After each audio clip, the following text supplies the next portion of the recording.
All right, we are live. So we're here at doing another DB Impact Live.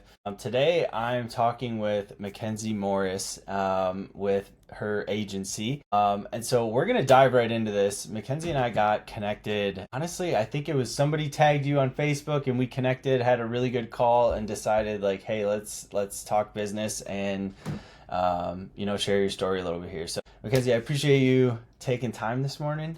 And I'd love for you to just start off and tell people more about you and what you're doing, and we'll go from there. Yeah, hi you guys. Thank you so much for having me. I am so excited. Like you said, my name is MacKenzie Morris. I am a business strategist and visibility coach and marketing agency owner. So I really help people with brands build brands that are impossible to ignore. And that we do that by helping them get visible and increase their leads, their recognition, and their revenue. So that looks like a lot of campaign management rather than, okay, what am I going to post on social media? What are we doing outside of social media? Because you don't want to keep thinking of your small business or your company as just that, right? You are a brand, just like you as a person are a personal brand, right? But your company is also a brand. It has values, it has a personality, and it has things that are special about it.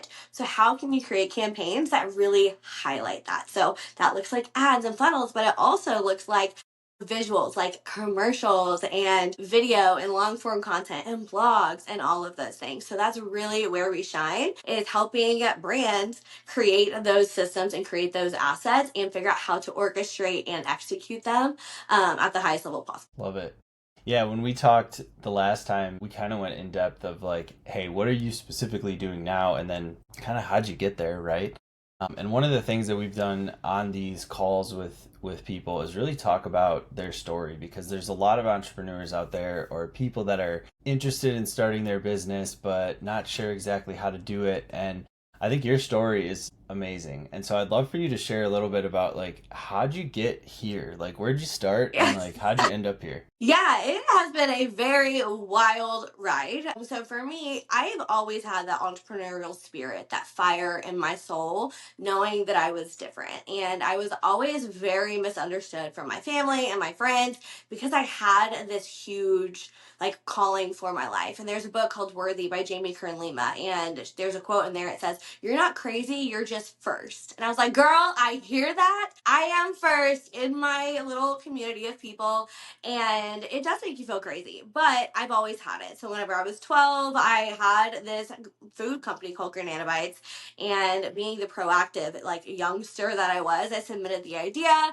to a manufacturing company and they picked up the deal, and I was like, oh my god, like what? And my parents definitely didn't want to pay for that, so we moved on from that. But from there I went through a series of working through MLMs and all of these things to build a lot of skills, right? I learned how to sell, I learned how to build community, I learned how to do marketing, all through those. You can say what you want about MLMs, but they do teach you stuff, right? So you learn all of Right. that. But long story short, fast forward to my adult life, I was working at a Fortune 500 construction company, selling rental equipment for job sites. So I was quite literally I was like 18 to 23 when I was working there. I had blonde hair at the time, young girl in college walking onto these massive construction sites, like walking into these job trailers, pitching myself and my company to these people. So there I learned how to sell, how to prove your authority and your confidence whenever you're really not wanting to be in the room. And that's where I gained a lot of boldness and confidence. But while I was doing that, I built a wedding company. And that was what I referred to as my first big girl business. So whenever I was just getting engaged, like every bride in the entire world, I ordered all my stuff on Etsy.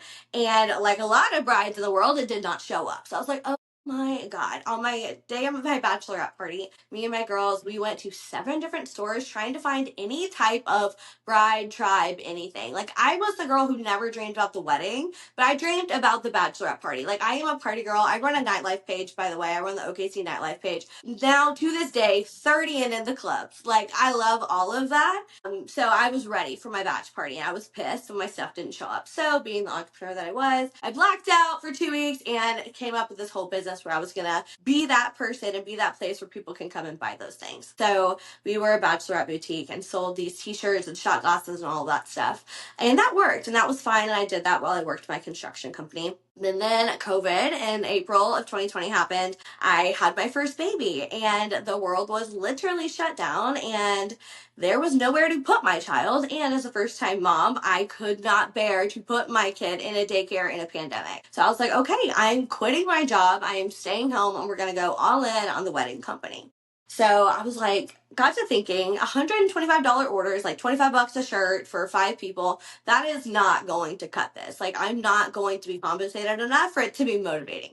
How can I make more money? So I solved more problems. So instead, we shifted to an all-inclusive model where we did bridesmaid proposal gifts, getting ready robes and PJs, wedding steaming services, dress and bouquet preservation. So we really provided a service for every stage of the wedding planning process the bride goes through. And that took my average order from $125 to $1,200 to $1,800. I was like, oh, wait, I did something. I did something here. So from there, I was like, okay, I scaled that. And throughout the way I got these sales, that I really hustled in Facebook groups and in the comments and in the DMs. And I did a lot of the grunt work that a lot of people try to skip nowadays. But I built that brand, and it got to the point where I was making enough money to where I could bet on myself and go get a trademark, because I learned about the power of licensing. So I got a registered trademark. I went to the Global Licensing Expo where the Barbie marketing campaign was. So I have a picture with the Barbie car. I got my products in 47 retailers all around the world, and went into wholesale. And that's what I did. I tried launching on Amazon. That was a whole other massive financial loss, but a massive learning curve that gave me a lot of knowledge that's very specialized that people don't know about. But that's what I did, and I built that brand, got into retailers, and I shared my journey online as I was doing that. So not only was I reaching brides and customers and retailers, but other small business owners were following me, and I was connecting with them, and they were watching me build the brand in real time through emails, through blogs, through my socials, and all of that stuff. I would share the wins, I would share the losses. You can go deep on my page and see me bawling on the internet. It's real. I shared everything, and I still do that to this day, because it is not a highlight reel over here. We don't do that. But that's how I got to what I'm doing now. People watched me and they followed, and they're like, wait, you did this for yourself and you have the receipts. I watched you grow. They watched me build the media account, the nightlife account. They're like, I want you to help me do this with my brand. I want you to help me turn my side hustle, my small business into a legitimate brand. So that's how I Right. got here. I love that. First off, I love like when you and I first connected, I was like the amount of the energy that you bring to the things that you do, and just your mindset around it is awesome. Cuz as you're even talking now, I'm thinking to myself like, man, if I would have put the last 2 years of DB Impact all over social media, like, I don't know if I would have been like good with that, right? Like, there was just a lot of things that happened. But I think the fact that you have the ability to be so raw and honest, and like you and I talked about, is like, hey, we're not a fit for everybody, right? But if I'm the authentic version of myself, and like I know I'm putting out there and I'm trying to add value to people, the people that I'm going to connect with are going to be the ones I work with, right? Yeah. And so, but yeah, I commend you just for like even sharing all of that, right? Because there's a lot of times where I've had that thought of, okay, well, let's wait to post, right? Like, you're not there yet, or you're not there, and then I kind of was like, well, what does there mean? You know what I mean? Yeah. Like, where am I actually trying to go? So I love the fact that you're doing all of that, and like how your journey, your arc, and all the lessons that you learned along the way, right? Thank you so much. I think one of the biggest things that have helped, and I think will help some people that are listening here, is one, the idea, like you said, it is not a destination, it is a journey. Because even if you hit that 50K month, that 100K month, $1 million month, whatever that is you're going for, there is always another game. There is always literally another game. Like, you are never going to be done. If you are an entrepreneur and you're a visionary and you're a CEO, there is always another move. Like, it doesn't ever stop. Look at Elon Musk, look at, Steve Jobs, Right. all of these people. They didn't just stop. Like, they're doing other things because we have too much passion and too much energy and too much vision to just sit on the sideline. So it never ends. It's a thing that has really transformed how I operate. Is I allow myself to work out of inspired action. So a lot of people like to take time and go in with their gut and discernment and alignment and blah blah blah. Like, great. Like, that's great for some people. For me, if I get some sort of divine download, I have an idea, I will run with it. One, because it's fun to run with ideas, because you're feeling creative and all that stuff. I will immediately take action on it. I've learned not to judge myself for being like, okay, I'm going to go do this right now and stopping whatever it was I'm doing. It's part of my life. My husband doesn't judge me for it. He understands. But even if it doesn't turn into anything, it is building the skill of taking the action. And you're learning how to refine the skills that you need in order to take action faster. So now people are like, girl, you do so much, you move so fast, because I take a lot of freaking action. I do it constantly. So then you get really fast. Same thing with content. You post more, you get better at making videos, right? Like that's how it is. It really is in the practice. So hopefully that helps some people. And just know, like, you don't have to overthink it. Because maybe it will work. And if it doesn't, you didn't fail. There's no such thing as failure. As long as you did not waste money, waste time, waste energy, and you learned nothing. Right? And therefore, you Right. always learn something. So failure doesn't exist. No, I absolutely love that because I think that there's always that, you hear so many talking heads or like people on social media, right? Whether it's TikTok or Instagram, and a lot of times they're going with what works for them, right? And like you just said, sometimes people are a little bit more of the methodical, think through it. I am probably more that way than the action, but I'm also as soon as I'm like feel good about it, then it's a massive action, don't sleep till it's done, right? And so I think it's really important that I think you could see here between MacKenzie and myself, like we operate in different areas in a different way somewhat, but ultimately we're still moving that forward, right? Like I failed so many times, right? And I think that was part of maybe why I don't share as much or things like that,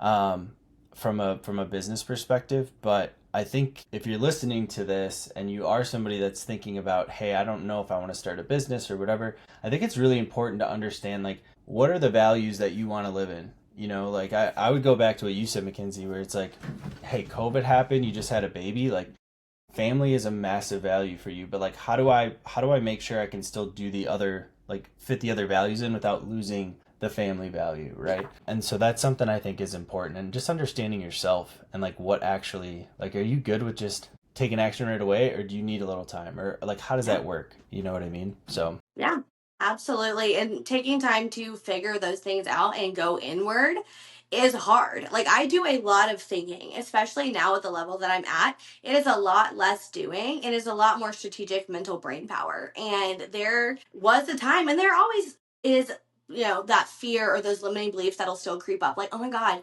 will people really pay me for my mind? Will I really do this?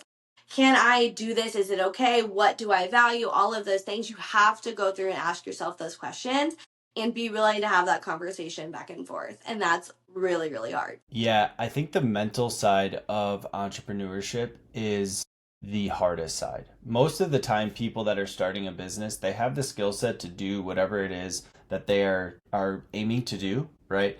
But the mental side, I just had a conversation with another friend last night, and we were talking about just how, like, we sit up, I'll lay in bed at night and I'm like, I have 75 mapping things out in my head and how that works and what should I do first. And so a lot of times I always try and find people that can somewhat ground me a little bit, and or if I'm needing a little bit of motivation, like I go to certain people that are like, just do it, right? And so I think surrounding yourself with the right people and understanding where you're at mentally is important. Like, go to the right person, because the action person that's going to motivate you, if you're in a spot where you're like really need to strategically think, probably not the person you want to have that conversation with, right? So, but yeah, the mental aspect, I feel like we could talk hours about that. Yeah. Always, always. And it's really comes down to how much pain are you willing to tolerate and how much heartache and lessons, and we're going to say failures, are you willing to go through to get to the good stuff. And that's really, I think, the spirit of the entrepreneur is the pain tolerance is so high, the willingness to pivot and to iterate and refine is there, and then it's the unwillingness to stop because you can do it because you have this Right. idea. And usually if you have an idea, you can figure it out. Like you have that responsibility to yourself to be like, okay, I have the power, I have the knowledge to do this, and if I don't, I am capable and I am confident and I trust myself enough to go and find that information and then to execute. And I think that that's what stops a lot of people is maybe the unwillingness to go and figure out those things, or they try something for a week, a month, 3 months, maybe 6 months, a year, and it's not working and they stop. But the people that don't stop will eventually get there because everyone else does. quit. Right. Well, I'll tell you this, I've quit this business probably 400 times in the last 2 years. So, like, the amount of times that I've had that conversation with myself, like, okay, just go do something else or like go whatever. And it's like, then like 5 minutes later, I'm like, okay, like, we're back at it, you know? And Pity so, party over. I'm gonna yeah, scroll pity party. LinkedIn. Who's gonna Exactly. hire me? Let me find a job. And then you're like, wait, what skills? Who's gonna pay me for this? It's hard to find. I've tried to find jobs on LinkedIn and I'm like, I don't even know what to apply for. It's one of those things where I have a very hard time working for anybody else anymore, right? Yeah.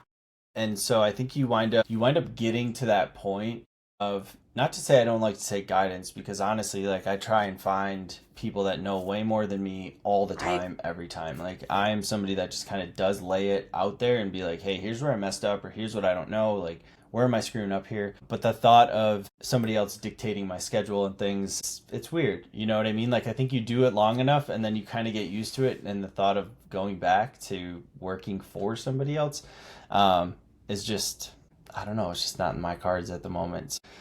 Who knows? Maybe 5 years down the road that'll change or something like that. Like, life always changes, but I can honestly say I don't know if that'll ever be the case. But um, I would love to talk like a little specifically about the types of businesses you're currently working with, and some of those things. Like, I know when we started the conversation, you kind of gave us a little bit of a broad overview, but I'd love to dig into even just like certain industries, or the type of businesses that you're working with, or the people you're working with, and give them an opportunity to really know, like, hey, here's exactly how I help these companies. Yeah, absolutely. So the people that we work with, a lot of them are personal brands. So kind of like me, I am a personal brand, and then I have my company. They're combined. But coaches, course creators, educators, people who have digital products, stuff like that, they would be personal brands.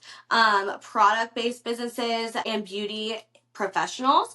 A lot of times it's go hand in hand. A lot of my clients are in the beauty industry. So creatives, people who have a vision, they have an art, they have a talent, they have a skill that they've monetized and they've turned into a company that provides services. And a lot of them go and expand into product based and add retail onto that. So since I have both product and service based business experience, I help them with that and scale those. And then of course, service based and experiential companies. So people who provide traditional services, I'm working with health clinics right now, fencing places, standard, typical companies, cleaning companies as well, and experiential places. So I've worked a lot with Tower Theater, Criterion, Zoo Amphitheater. I got to go and I was part of the media team for the T-Pain concert, and that was really super cool for That's my really company. And awesome. like that was my favorite thing of 2025. It was an incredible concert. The fact that I like got to go and do that was cool. But people that have events and experiences, so you can see a lot of examples of that on the OKC Nightlife page.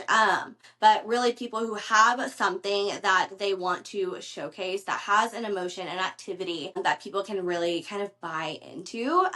That is probably one of my favorite things to do with brands. So those are kind of the people we work with. Yeah, no, I love that. And I think so one of the things that I would say is, like, I think especially with the way that social media is going and like all of the changes that are happening, for people to be able to create a personal brand, like, I've seen a lot of that go hand in hand with businesses. Now, like you said, maybe not a fit for everybody, right? But if you are somebody that is working in those areas, I'd highly recommend having a conversation with MacKenzie, because I think as you're trying to grow your solopreneur business or things of that nature, a lot of times those things are important, because the social validity, whether it's websites or social or things of that nature, we live in a world where a lot of times I get phone calls and the first thing I do is like go try and find them, right? Like, is this person real? Is, like, what do they do? Why are they calling me? Those sort of things. So I think being able to have some of that strategic social presence, or just digital presence, is so pivotal in today's day and age, for sure. Absolutely. I just dropped a podcast on my podcast, the Too Big to Fit podcast. It's what it's called. It's called "You Are the Brand: How You Are the Macro Niche." Right. A lot of people love to talk about niching down as a personal brand, where MacKenzie Morris is a personal brand and she is a business strategist and marketer. No, I am the brand. I'm a macro brand, right? I love to go out. Everything I do is rooted in fun and family and freedom. I'm all about community contribution and collaboration. You will see all of those things on my page. Plus blogs and ad statistics and all of those things. You will literally see everything on my page. And that's how people get to know you. There is a marketing predictions report people can go grab for free on my website, MacKenzieMorris.co, right there on the homepage. And I have been a part of a lot of roundtables and seminars and conferences talking about what people are expecting to see in marketing in 2026. And the biggest thing right now is that we are in a trust recession with all of AI and technology. So having the personal brand is what connects people to your brand. Whether you're a service company and you mow lawns, you don't necessarily have to have a personal brand, but you have values, right? Or if there is something you like to do, maybe you like to golf, go hang out in the golfing communities and meet those people and then plug your business through conversations, right? Go and find the places where your people are hanging out and connect with them there and put in the effort, put in the human touch. People are moving towards print marketing again. If you look, magazines are going back to print. People want to touch things and feel things. It is a badge of honor when they can detect AI and they can detect fakeness. So if you can differentiate your brand and show that you're real and there's humans behind it, even if there are mistakes, spelling errors and typos are a part of my brand because your girl goes fast, okay? And I don't notice it because I have ADHD. I'm not a details person. That's what kind of team is for, right? But though that's the big part of moving into this year, especially if you are a personal brand. So leaning into that will be very helpful. I love that. And it's funny because I was having those conversations with people over the last 2 years at different points in time. And I've been in roles pretty much since college where I was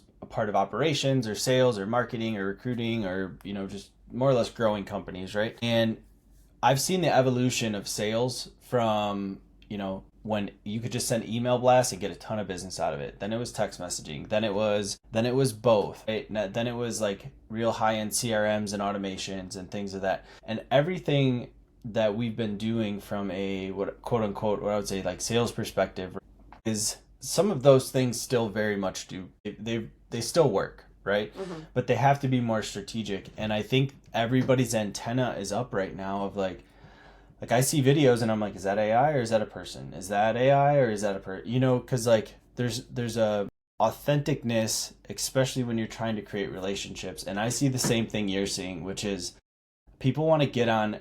If they can meet in person, great, but they minimally want to get on a Zoom and like have conversations with you. Unless you're just selling products and things like that, different story. But in my opinion, if you're a service-based business and you're working with clients or other businesses, that human connection, I think, is where people are desiring that back. And so I'm 1,000% in agreement with you. And it's something I've been talking about for the last 2 years through different conversations like this, where I'm like, hey guys, it's going to come back. Like everybody's going AI, everything. There's going to have to be a human in the loop here somewhere. Obviously, every business is a little different, but in most cases, the people want that interaction.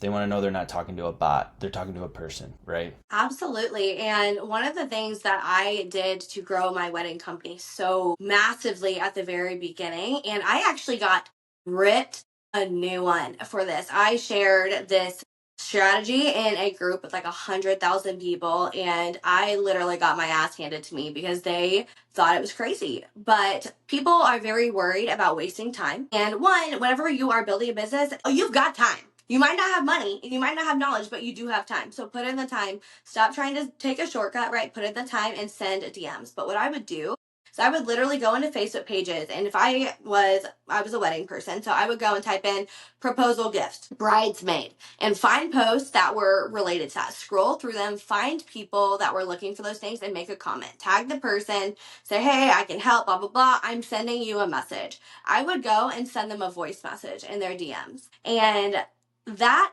got a lot of hate. They're like, do not send people cold voice messages. That is so spammy, red flag. I was like, okay, y'all can say what you want, but this made me thousands and thousands of dollars. Okay, and to help me build a brand, because even if it is a 10-second voice message, you are taking the time to speak into this. It gives them a chance to get to know your personality, your cadence, how you operate. Are you like a stone cold business person, or like, are you fun and blah, blah, blah, whatever, right? And it gives you a Right. chance to articulate your business and what you can do and elaborate on it, because they're listening, because they can't read the message. Right. So they are more opt in to listen to it because they're curious. And then from there, if they choose to respond or not, that's fine. But it takes about the same amount of time to type it out. I think typing actually takes longer, and it's far less personal because you can copy and paste. So then you're overcoming that fear of, oh, they just copied and pasted this, they don't care about me, blah, blah, blah, because you took the time to send a message. So maybe Definitely. that can help some people. No, I love that. And I think the fact that you were willing to try something, I think there's a lot of times people are I think what you did is exactly kind of usually what I tell people to do, or I do for my own business, is like I do the process manually first, Yeah. always. Like it takes me more time, I'm not getting as fast of results and things of that, but if I'm doing the process first myself, I'm going to have real live data of how does this work? Can I make this more efficient? And then typically my response is then, okay, now that we have the whole process and you've done it, now we can automate portions of it, right? Yeah. And I think that in certain circumstances, everything can be automated, right? But I think in most cases, if you are dealing with other business owners or other people or things of that, 80%, 90% at the most, like you got to have some sort of human in the loop there. And being able to take those opportunities of like, hey, I think this is going to work. I'm going to try it out. And it's like, oh, yeah, that works, you know? Yeah. I think the other thing that I'd love to say, and then we'll wrap up and give you a chance just to talk a little bit more. But one of the other things I would say for people is like strategic partnerships, right? Like who is somebody that you can partner with that's going to get you into a different community, a different segment of business? Like who's the one person that you can connect with, or maybe 5 people that you can connect with that can connect you with 20 potential clients, right? Yeah. And so that's one of the big things that I've really been focusing on here in the beginning of this year and end of last year is who are the people that I can add value to their life, but that also like I can then add value to their client's life, and how do we make that a win-win across the board? And so I think a lot of times, depending on the type of business you're in, figuring out those different ways. Maybe it's voice memos and Facebook, right? Like through Facebook. Maybe it's strategic partnerships. Maybe it's a email you're sending to certain people. Whatever it is, I think the key is just try it, figure it out, fail, learn, do it again, you know? Yeah. And continue to move. So yeah, so as we wrap this call up, so MacKenzie, I appreciate you taking the time. I love talking with you, and honestly, we probably could sit here for the next like 4 hours and just talk about stuff, which is awesome. But I'd really love to give you the opportunity just to kind of wrap this up. Is there any two things? Is there any specific advice that you would really give to the person that's either thinking about starting their business or they're just starting it and they're not sure? And two, like, is there one piece of, I guess, other advice that you'd love to give to other business owners that are out there? Yeah. First and foremost, I always approach life through a state of gratefulness. And one of the things that people know about me is I say abundance all the time. And I preach abundance in action. So implementing something that will allow you to approach life from a state of gratefulness will really help in your entrepreneurial journey, because you're going to train yourself to see the positives and see what is working for you. So, great examples of this. I started doing this 2 years ago, and anytime anything cool happens in life, whether you get a free Dr. Pepper from the gas station, or there are 2 parking spots for the baseball game and you only needed one, right? Whatever the basic thing is that happened and you notice it, say abundance out loud. My husband thought I was crazy, but I will tell you, doing this will literally change your life. One, you're going to have now a sunny, positive disposition and realize, okay, in the doom and gloom of business ownership and entrepreneurship, and this is hard and I'm learning, and oh my God, I'm drowning, I want to quit, good things are happening. So that's going to help positively reinforce everything and make things a lot more fun. So really approach life from a state of abundance and gratefulness, and that will really help. Second, more tactical thing is if you are a personal brand or someone who has a vision and a dream, and you know in your heart it is meant for you, go and take the first step and shout it from the rooftops. Because if you have an idea and it comes to you, like Elizabeth Gilbert says in her book, Big Magic, it came to you because it trusts you to bring it to life. You have a responsibility to yourself, to the idea, and to the world to share what it is that you have to give. So go and shout from the rooftops. No one's going to judge you. And if they do, it's because they have something inside of them that you're mirroring for them. So go out and take action on it and go for it. Because the worst thing that can happen is you just stay where you are. Like, nothing else bad can happen from trying. And then whenever you get to the point where you're like, okay, this is great, go from trying to treat your small business, your side hustle, to a brand and operate from that type of frequency of like, okay, I want to be as big as Coke. Whether you want to do that or not, that's up to you. That's my vision. I want to build a brand as big as Coke. And to me, that showcases my values. It showcases the personality, and it showcases like the whole character development of your brand, just like a movie, right? They see all parts of it. And that's really what's going to take you to the next level from small business, side hustler to an actual brand. Amazing. I love it. Like, fantastic advice. Absolutely love it. Well, MacKenzie, again, I appreciate your time. I look forward to working with you here moving forward. I think there's some things that we can definitely do together. But I'm excited for anybody that's watching this that, needed those little insights that you gave, but also just to hear your story. So appreciate your time very much. Thank you so much for having me. You're welcome.